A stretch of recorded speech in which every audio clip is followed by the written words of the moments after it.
Welcome back to my channel Akash technology 9421।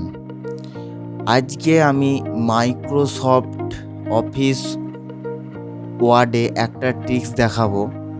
আমাদের যে চারটি প্রধান ধর্ম আছে, হিন্দু, মুসলিম, শিখ আর খ্রিস্ট, এই তিনটি ধর্মের সিম্বল আমরা এই ওয়ার্ড সফটওয়্যারের মধ্যে কিভাবে আনবো সেইটাই তোমাদের কাছে দেখাবো। চলো আমার কম্পিউটার স্ক্রিনে সেই ট্রিক্সটি দেখাই।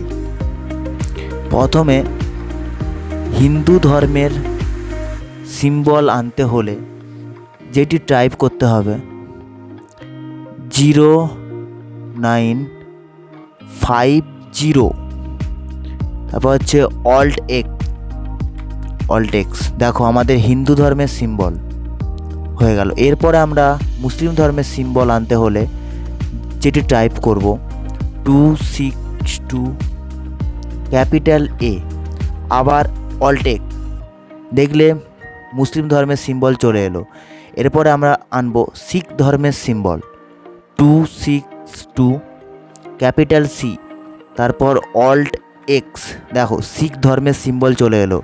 এরপরে খ্রিস্ট ধর্মের সিম্বল কিভাবে আনবো 271 capital D, alt X press করব।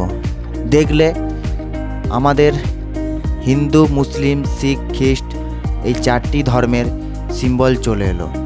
যদি এই ট্রিক্সটি ভালো লেগে থাকে ভিডিওটি লাইক, শেয়ার এবং কমেন্ট এবং চ্যানেলটি সাবস্ক্রাইব করে দেবো।